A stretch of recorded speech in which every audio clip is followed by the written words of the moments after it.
Now, I ask you, if the World Bank, the UN system, the RBI, they're all predicting 6.5% and above, and if you choose to predict 5% or thereabouts, is that a prediction or is that wishful thinking? You don't want India to do well.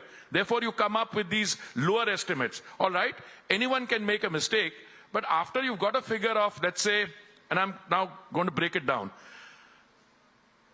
GST collection, I thought, was for the 14th month running above 1,40,000 crores. It was 1,57,000 crores. If you look at the last quarter's growth, if you look at the overall growth, 7.2%. But why do you feel unhappy when such statistics are rolled out?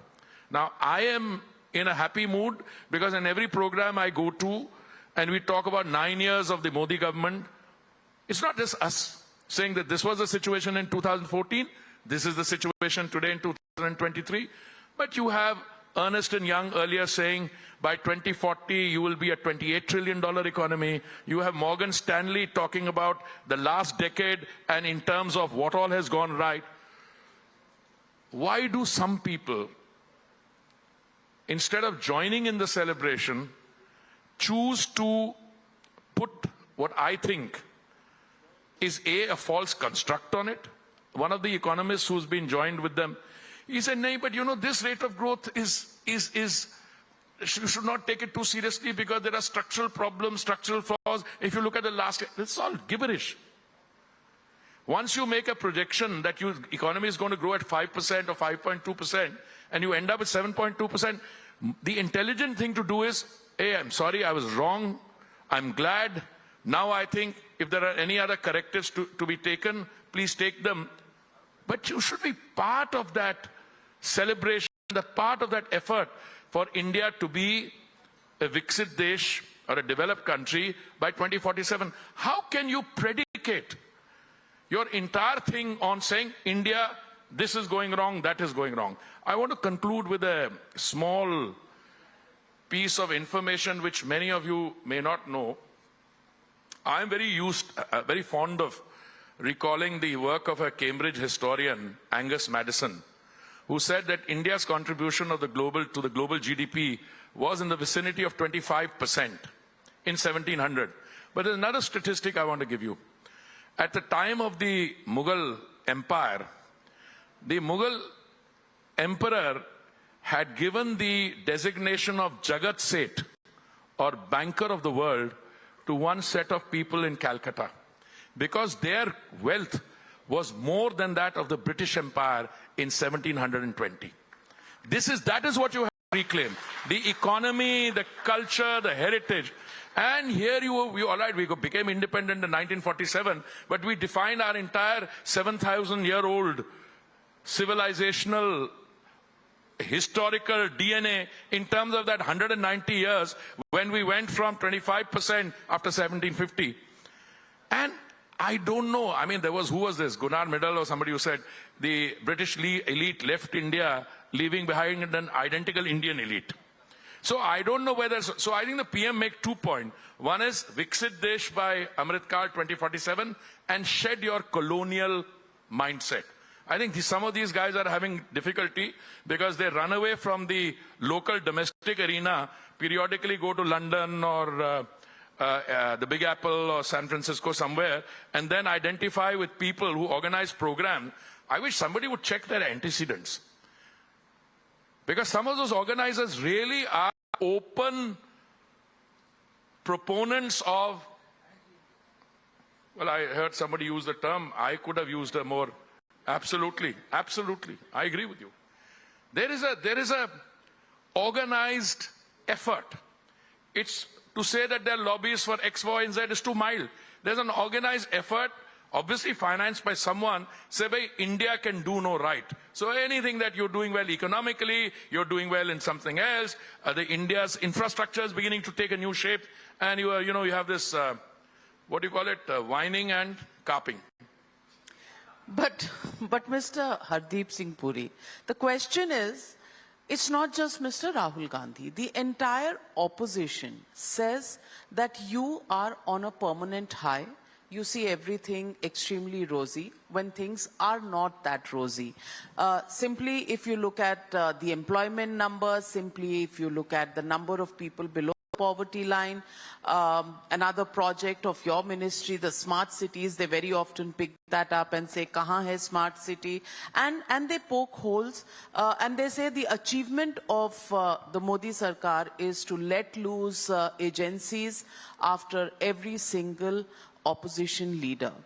My question to you is, are we looking at a situation where any consensus, any dialogue is also going to be part of our golden civilizational history of the past? No, not at all, not at all. First of all, you've covered several issues. What is the situation in terms of economic indices? I think the performance of the 9 years and what the international agencies are saying, let's accept those figures for the moment. Insofar as joining a consensus and insofar as being part of the mainstream is concerned, I'd say two things to you. One, it takes two to tango. I mean, the government can reach out to the opposition parties, and the government does make that effort to reach out. I say that with a sense of responsibility because I've been part of that effort to reach out. If the other side, and I don't mean, because many of the opposition parties are very happy in not only being present when the new Temple of Democracy is open, but who for somehow couldn't be there, they send us messages. I'm not referring to those people because they take genuine pride in that. But some people choose not to attend, and they want to make a political point out of that. In one case, you could say that since a particular gentleman is disqualified and he could not have attended, he probably didn't want the others to attend. So there's a possibility of that happening. I have a case where one very prominent member of the outfit asked to visit the parliament. His outfit meaning the Congress party? Yes, exactly. Okay. Asked to visit the newly opened parliament. I find it odd if you had an invitation to attend, but you chose not to because you want to make a political point and then you want a conducted tour thereafter. We'll take a decision on that separately. I have a feeling, and this is thing, that insofar as the public discourse is concerned, these kinds of actions, boycotting this, not allowing parliament to function, jumping into the well of the house, these all have a diminishing return. This is my view. And I think the history of our previous 9 years and where we are going, you have one side categorically saying that good governance means Vikas, figures for, forget about the, what's happening in terms of 74 more new airports. That's important also because the Udan scheme means you've got much broader coverage. Not only that, we've got the 22nd Vande Bharat running. Not only because of that, look at the health sector. What are they talking about? I'll mention three things to you. One is the Ayushman Bharat scheme. Please look at how many beneficiaries you have under that. People who could never go and get proper medical care now get 5 lakhs of rupees per year, and all those cases are empirically verifiable. Then there is a scheme whereby you can buy medicines, generics, at 1/10 the price, Jan Aushadhi Kendras. And then look at the vaccines. I mean, you have a gathering here in India's capital city. I don't see one person wearing a mask. I was in Lucknow the other day. We're at a house full, 750 young social media influencers. So I just asked, aap sabne double dose liya vaccine ki? Some people at the on the first floor were waving no. So I got a little worried. He said, nahi, humne 3 liye. You have a gathering like this, you look at television, you look at events in a large country which calls itself a developing country but has a $12.5 trillion economy. You know whom I'm referring to. Everybody's wearing a mask. The speakers are wearing masks. If you were interviewing me in that country, you and I would be wearing masks. So, fact is, something has gone right during this period. And that effort of the Prime Minister, one, post-2014, what he has done, then during the pandemic, the management of and the resurrection of the health sector. I think today we can be justifiably proud. These guys, and I'm again choosing my words carefully, whatever little vaccine manufacturing capacity we had in the public sector was dismantled between the years 2004 and 14. We had to start from scratch, and today, I don't know what figures are being quoted on your show, but I think the real figure is 224 crore vaccine doses manufactured and distributed free. What more do you want for the people? Now, for the opposition says this, opposition says that. I know it's your job to occasionally repeat what the opposition says, but I would feel sorry for them for something else. They don't do their homework.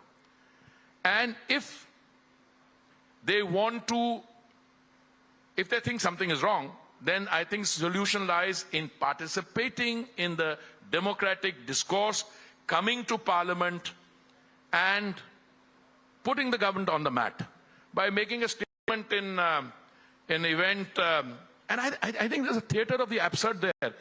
An organization which recommended the imposition of Sharia law, he calls them secular? The Muslim League. I don't know, something IUML or something that, I mean, if it's the same organization which he is describing as secular, he should find out. They were recommending the imposition of Sharia law.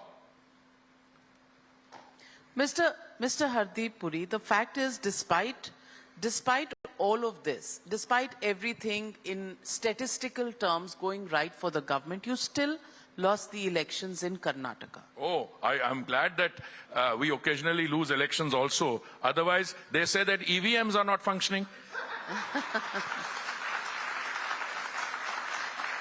I mean, there is one very prominent member who used to be part of that party. Now he went across somewhere else because he's wanted a Rajya Sabha seat, which he got. He used to be my teacher. He actually organized a group to look at the malfunctioning of EVMs. So I was hoping that something like that would happen. Not a tune, nowhere. Look, let's get serious. In a democracy, this is not the first time a sitting party, I'm talking from 1947 onwards, and I'm very fond of telling this story. When I was writing my second book, at that time, the Congress party won, I think, in Rajasthan and Madhya Pradesh. And the publisher called me and said, "Sir, would you like to revisit your conclusions?" Because my conclusions was that the BJP was headed for 300 plus in 2019. I said, "Please allow me to write an extended introduction where I will address this particular point." Navika, democracy is all about testing assumptions. If people make mistakes, you have the opportunity to introspect, or you should introspect, see where you went wrong, and then stand up and get going. And I think the BJP, not only because it is a large political party, and it has a lot of internal democracy reconciliation also, I think whatever happened in Karnataka, our vote share didn't go down, it's 36%. In Himachal, I think the vote share difference was 0.9%. There may have been other mistakes we made, and we will gladly acknowledge those and correct those. But going forward from here to 2024, you asked me one question about the agencies. And my favorite story there is, if you are recruiting teachers, and thousands of teachers apply, and then you grade them or you list them, and periodically it's found that you don't take the top 24, you take somebody there, and the word goes around that you're collecting money for those appointments, it's not the agency which initiated the action. One of the aggrieved persons went to the court, and the court directed investigation. That is what happened. So, if your case, I'm sure knowing you, I've known you for such a long time, that can't be your case. But if the opposition case is, we have a sense of entitlement, parivar, this, that. And one of those things is, you can't use any agency against us. Arey bhai, tum jab power mein the, you used 356 100 times. One of their prime ministers used 356, one prime minister 50 times. हम तो अगर किसी ने कहां पे corruption की allegation है using an agency, आपने तो स्टेट गवर्नमेंट से डिसमिस कर दी थी, की थी कि नहीं? This is part of history.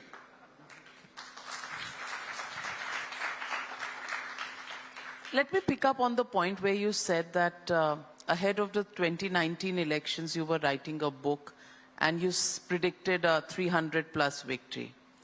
My question to you is, are you currently writing a book for 2024?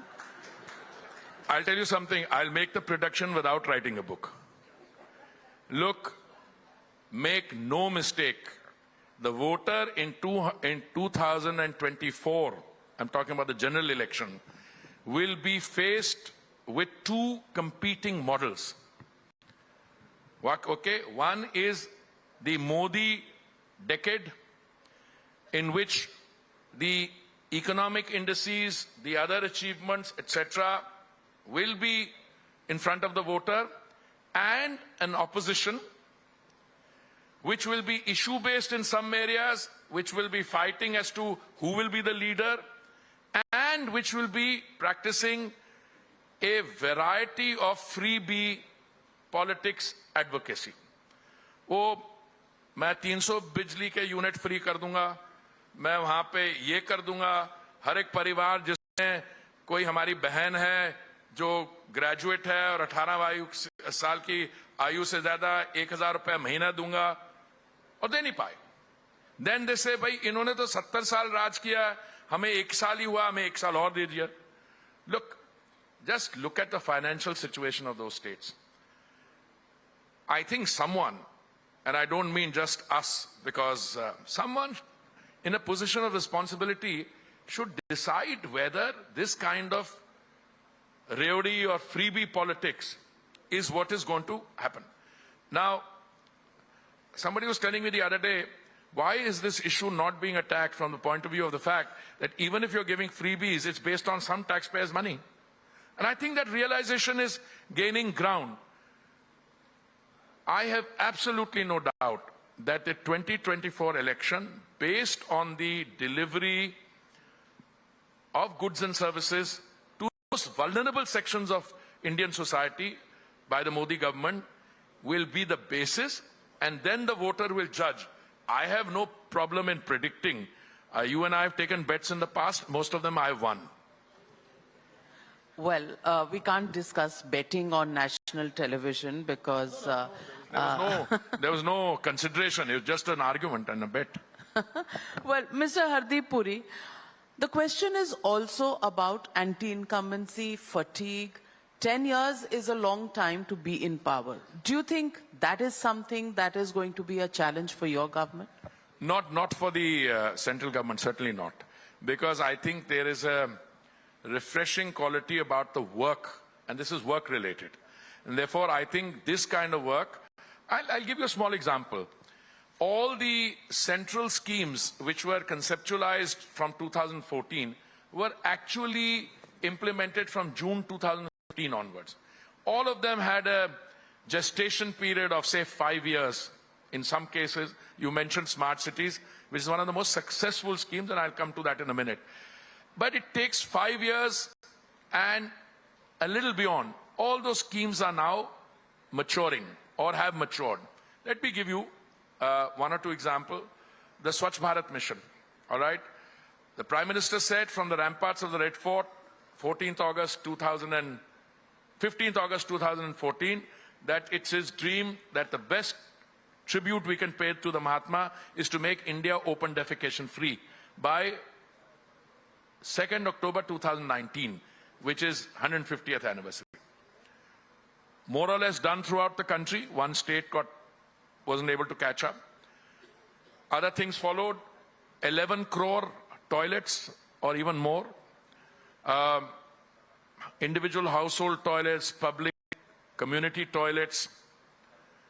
Amrut scheme, where 500 cities with a population of over 1 lakh were given water tap connections, sewage treatment, etc. But when those schemes finished or were nearing completion, SBM 2.0 and Amrut 2.0 were announced, and they are now in full play. 4,71,000 crore provisioning, which means what was then a small urban scheme was expanded, and now the whole country is covered, both through the urban and rural component. When you have work of that kind, the work speaks, and I think it introduces what I call pro-incumbency, rather than the fatigue of seeing the same person again. Which, I mean, Gujarat is a case in point. I mean, I saw the Gujarat figure. What is frightening about that is that, you know, next time will be very difficult to beat. But I think where you see work being done, you have that advantage. What if the opposition comes together on a platform? And there are many such platforms that are being constructed. One of them being Mr. Arvind Kejriwal, who after a Supreme Court verdict has now to face an ordinance that has been passed by your government, which doesn't allow him the leg room to operate as an independent elected government. And that's become a plank on which the opposition is trying to unite at least in the short term. No, insofar as the Honorable Chief Minister's Delhi is concerned, I don't think the ordinance wants to deprive him of the ability to work as an independent Chief Minister. I think the ordinance seeks in a very responsible way to circumscribe his interpretation of independence. I mean, at 2:08 in the morning, you raid the office of the Secretary Vigilance, I think Mr. Jaishekhar, and because he's conducting an inquiry into the liquor scam and that Operation Sheesh Mahal. Aam Aadmi Mahal, which is built on 20,000 square feet using the world's most expensive, interiors. And you remove files from there over a period of 38 to 40 minutes, take them into a neighboring room, photocopy them. There's a shredding machine there, you shred them. Now, if you need to pass an ordinance to prevent stuff like that happening, for no other reason, I would recommend it. But by the way, the Congress party, listen to the statement of the son of the erstwhile chief minister. He said, how can you allow this to happen here? Now, he's been around long enough for people to judge him on what he has been doing for the last 10, 11 years. So I have written about it extensively. So you have for want of a better word, a political startup which has now graduated into full-blown anarchy. And I choose my words carefully. Full-blown anarchy, where agar aapke ishare pe koi chal nahi raha Delhi mein, and you have a government in Punjab, and somebody has a relative there, just lock them up there. Or once they sent their cops from Punjab here to pick up somebody from his home inside Delhi. Now, is this democratic governance?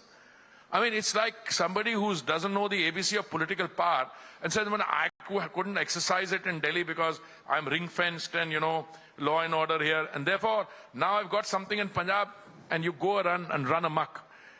I've said this, I've written letters on all the central government schemes. Wherever Mr. Kejriwal gets involved, we have the worst performance registered. I talked to minorities and all hell broke loose. Some of those guys, inspired agents, stood up and did this. So I think this is really the theater of the absurd. But he said, Sengol ko, they are lying down and all that. At least people should be thankful that I'm not lying down. No, first of all, if he was trying to mock somebody, because he also speaks in half sentences. So, as far as the Sengol is concerned, I think it is a matter of public record that it was retained. First of all, the whole story on how, it's entirely understandable that those who were assuming power in 1947 did not know about the Indian parampara and all. It's entirely possible. So they approached Rajaji. Okay, and Rajaji advised, according to information in the public domain, okay, ki aisa hai that this is Sengol. It was given to Lord Mountbatten, and there were discussions. And then Lord Mountbatten ke baad, it was given to the Prime Minister, and it found its way into the museum at Prayagraj. as Nehru's walking stick. So I rest my case on that. I mean, if this is the understanding that we have of what is our cultural ethos, rest it. And then you characterize somebody as a Brahmin, somebody as a something as a walking stick. Mr. Hardeep Puri, because you're an author, because you're somebody who has a way with words, I want to do a short rapid fire on a political subject, which is the contenders for the PM's job in 2024. And I want you to describe in one sentence each of the contenders. Rahul Gandhi. Pretender. Kejriwal. Huh? Kejriwal.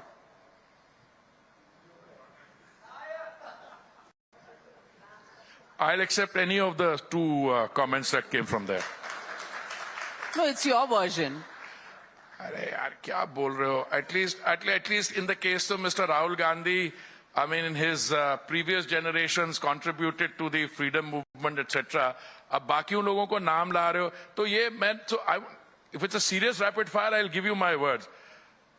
Yes, it is serious. I accept either of the two comments which came from your One distinguished. was a liar and another was. Okay. Mamta Banerjee.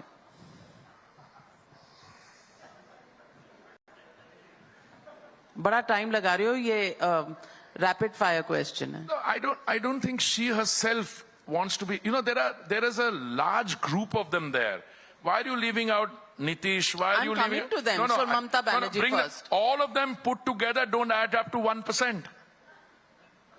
1% of what? Of prospects.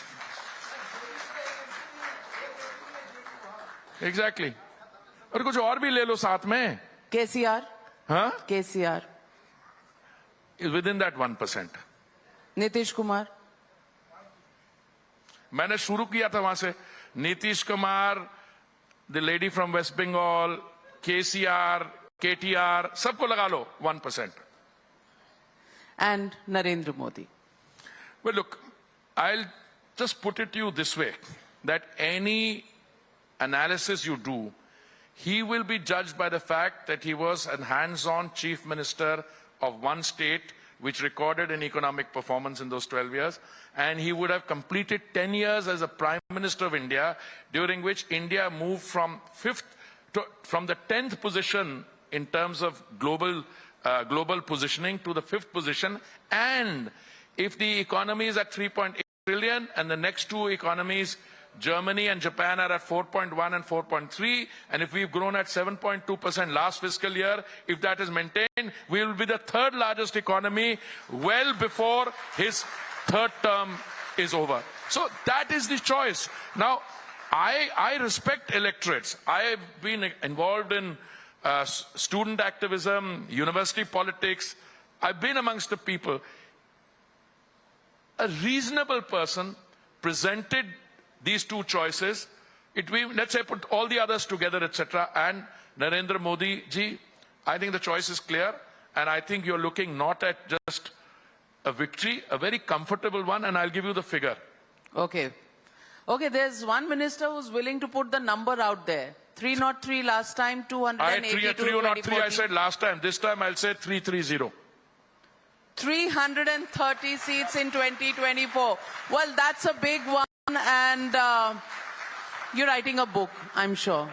I'm not writing a book. I don't have time to write a book. But let me tell you two things that you must always remember.